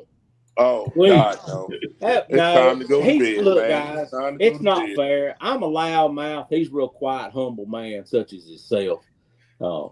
We go on back and forth. I mean, hey, it doesn't matter. Hey, old Dexter right there going to get that damn smoke. If he lines up in the man, he'd call man Dexter. He better put on a lab coat. He better go get 3 Hail Marys. Better pray over it. Whatever he needs to do. He better get some of that Florida orange juice put in that car. I don't care. He gonna need some liquid sunshine. Hey, I'll I have to put challenge Brian to a race. Dry tire. What? I don't even run dry tire. Huh? Yeah, you Yes, do. you do. Don't lie. I know I'm you gonna got VXL, one. that's right. I take you on that bet, Drew. Huh? Oh, You said me and Dry you? race. oh, I Ooh. like Me it. and you? Ooh. Okay. Oh, let's go smoke on the race. Yeah. Yeah, so what kind of dry tire? What I we got running down there? Same rules. Now I have my car 2025 haven't touched the CTRX. ground, and I'm gonna put myself on the line. I'll run.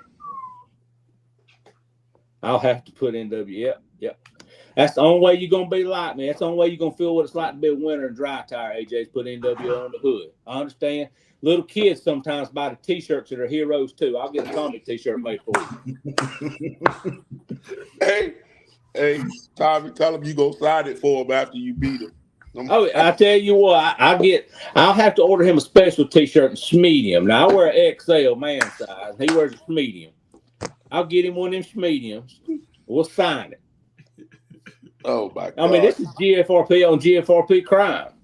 Yeah, let me keep my mouth closed before I go out there and get slammed up. Well, I mean, you and Anthony, it sounds like you and Anthony are gonna have some smoke. Yeah, me and Anthony got smoke. I'll run him. I'll run him. Oh, wait a minute. Brad's getting in on it. Hey, I ain't say nothing about no rubber dry tires. I got something for you. Oh, here we go. He got them tips. He sound like Trigger Man up there in North Carolina. Hey, I don't have a set yet, sir. So that would be a no-go. I don't have a set. You know, I do wonder what a foam tire car would run like at Shady Side. No joke. I'm talking like, God, that thing would be fast. Dude, I told AJ, I said, I bet you a foam tire pro mod car would absolutely leave the planet. You know, all this stuff going on, and you got Dynotech sitting back just grinning like, that's right. Come on, call me up, get your tires. I didn't ask him for a set of tires 20 times. I seen somebody just release some tires for the 7th scale stuff today. Is it Black Belt RC? I think is the name of it. I didn't see it yet. Hold on, let me do some research while we. Yeah, look it up on Facebook. He said, "Hey, we're gonna start testing, showed the tire and everything." So it sounds like there's some traction behind that type of movement. And there'll be more options, But Dynotech is selling them now. Where they're going, he would be able to tell more. But if he's selling them, that means people are behind the scenes testing. Yes, they are testing them. I mean, the BSR. You've got I think there's like 5 or 6 manufacturers right now, and it seems like maybe a few more getting in the tire game. So my computer is still updating. Yeah. Timu got me. I ordered a couch and it came in. It would fit in the dollhouse. It's funny. It's funny how people have different names for things, ain't it? Just like couch. That's a new code word. Couch. What you looking at? Couch. You've been looking at a couch for an hour. Damn good couch. Dog. Damn good couch is on there. I promise. Look at the way that couch folds up, guys. All right, guys. This is almost 10 o'clock. Yeah, I'm going to bed. I ain't messing with y'all. Yep. All right. Okay, guys. Well, we appreciate y'all coming on. Yep. We'll let y'all get y'all final words in. Whoever would like to go first. Mike, you go ahead. I've heard enough of Tommy. Wow. All I can say is I can't wait for the Clash. I know it's going to be a really good event now since we're opening it up to all 3 classes. I hope everybody comes out and have a great time. That's one thing I love about sport. I just want to say thanks to Live Action and Caldwell Raceworks for my sponsorship.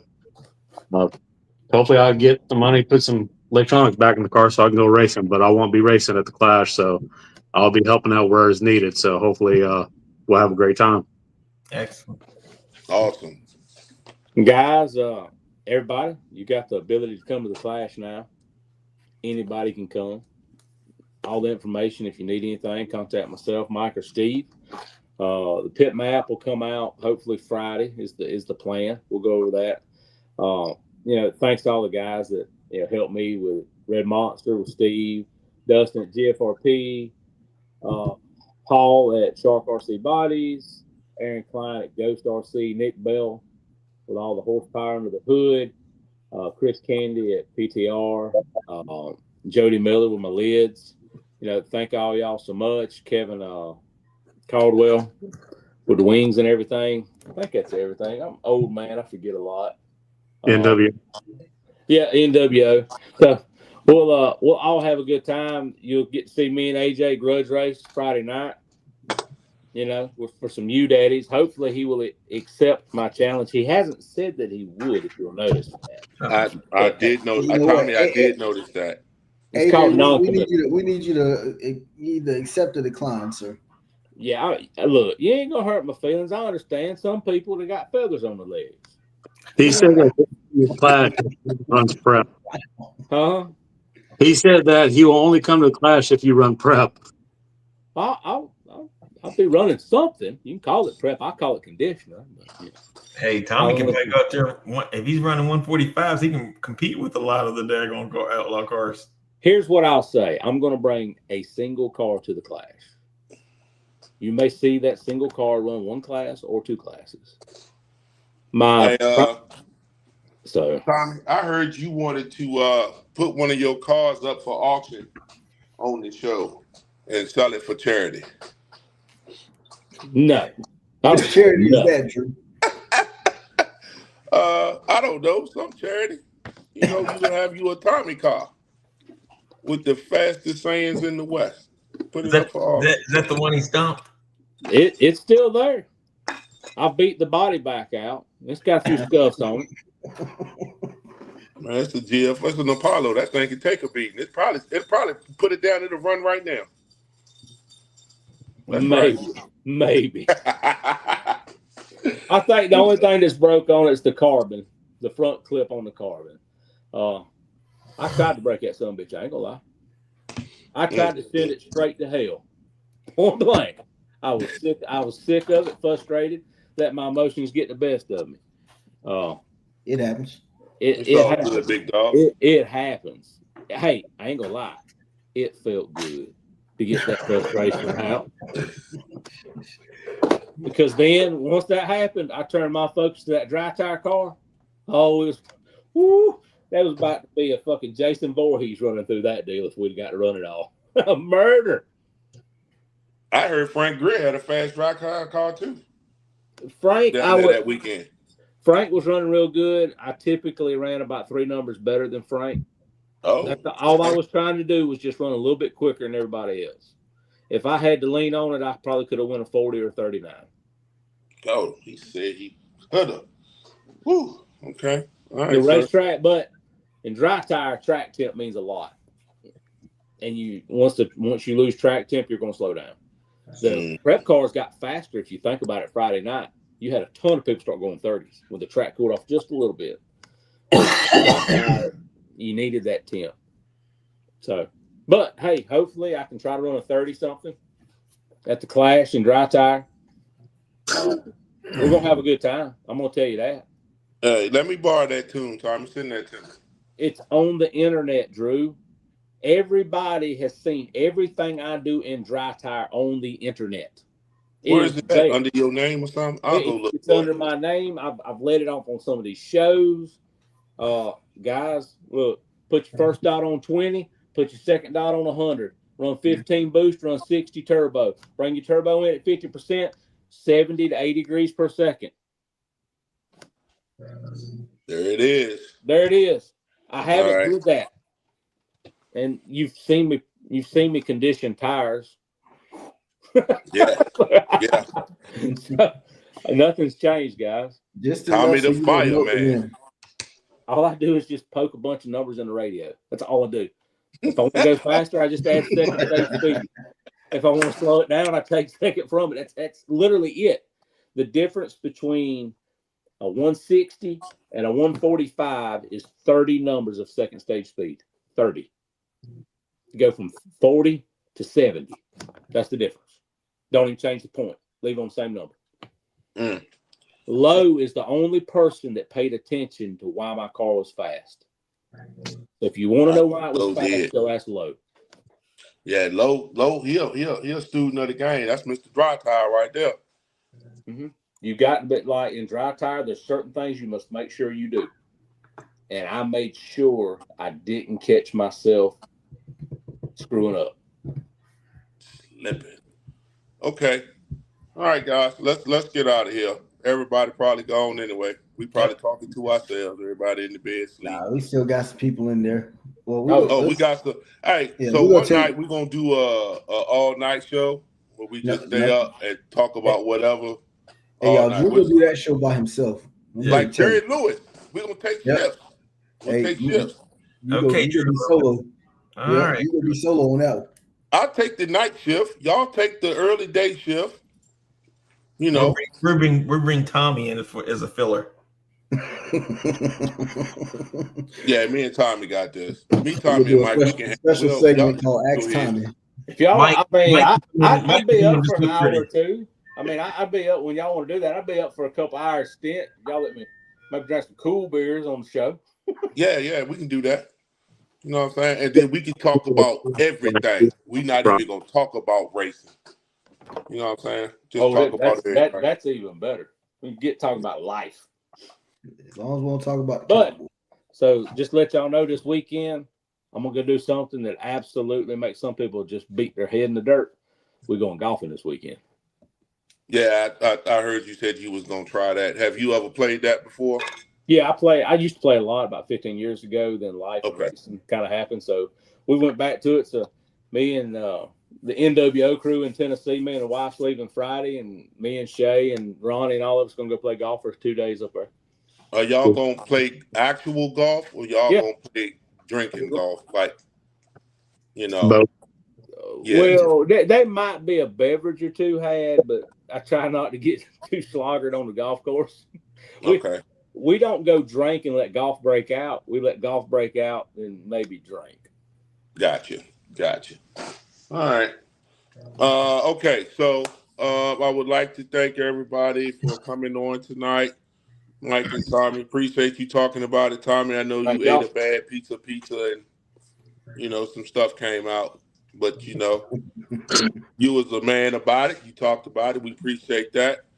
All the fans and the people, I'm sorry if we offended some of you guys. No, don't be. Yeah, I really think it's worth talking about because, you know, like Tommy said, it's about the people. The people you meet, the people you race with. You know, I think it's all about that. I think it should be about fun. So, yeah, I just think that right now we're just going in a direction that's a little scary to me. And it'll all work out. Yeah. Well, very good. All right, before someone presses the button, Drew, you going racing this weekend?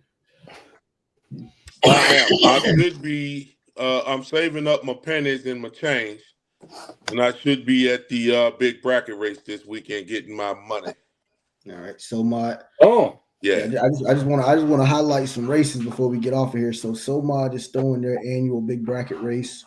Luke's is having a race this weekend. Yep. Also, shout out to Luke. Yep.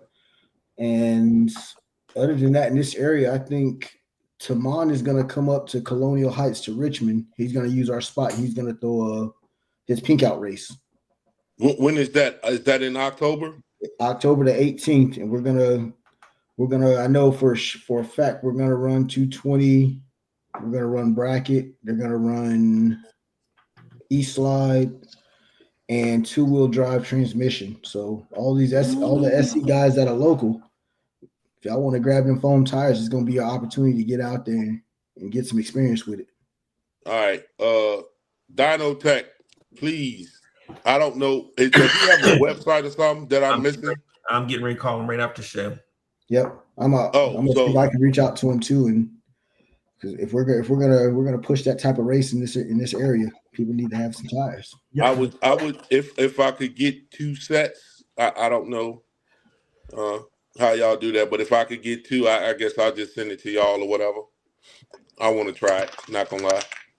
Yep, we'll call him right after the show's over. Okay. But yeah, other than that, that's what racing looks like around our way. Anything? You going any more races you done for the year, Tommy, besides the Clash?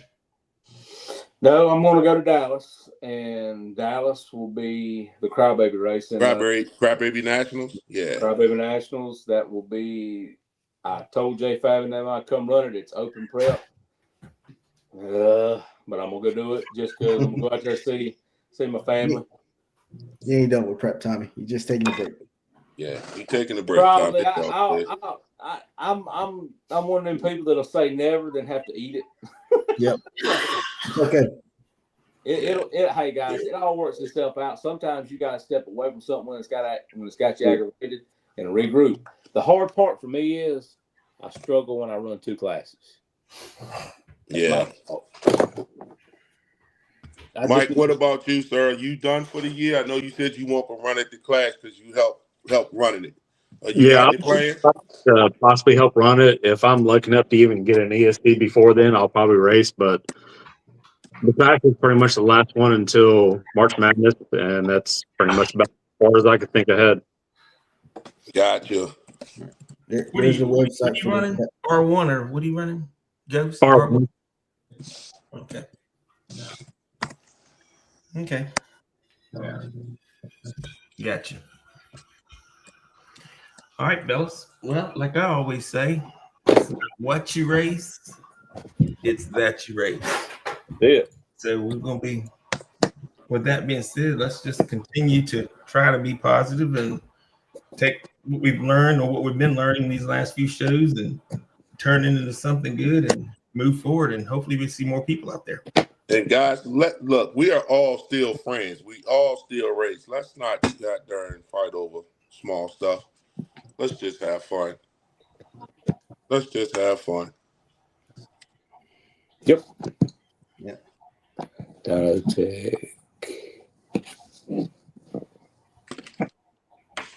There the man's left his website right there, DynamicTechAutomotive.com. There you go, Drew. Probably have to screenshot it, Drew, since you got all them Temu viruses. You know, my He might have to take a picture of it with his phone. Tommy, it's almost working now. Yeah.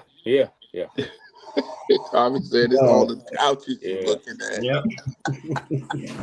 There's a lot of fake shit he's on there looking at. By God, I'll be teasing fake shit. Look at him. It's screen black now. Oh yeah. No, man, I'm on my phone. I told you my computer just came back up. Hey, just don't be looking at it on your phone too, man. You gonna mess around and shut everything down. Hey, that's what. Well, I don't know what happened, but somehow you know how you link your emails and stuff. I had 3 emails linked, and they cracked one of them, and it shut all 3 of them down.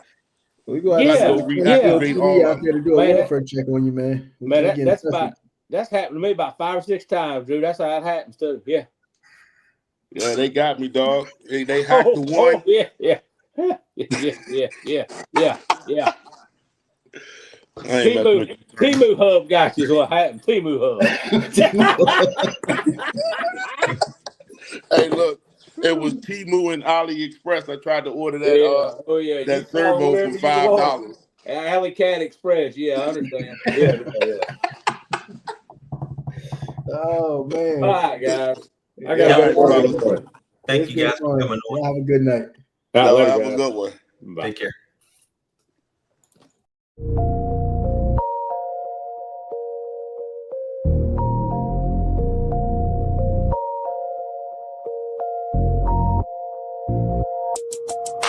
Phone started jumping, what a day. Swear to God I need it, now I can't afford to wait. I just had a fan hit me up from Kuwait.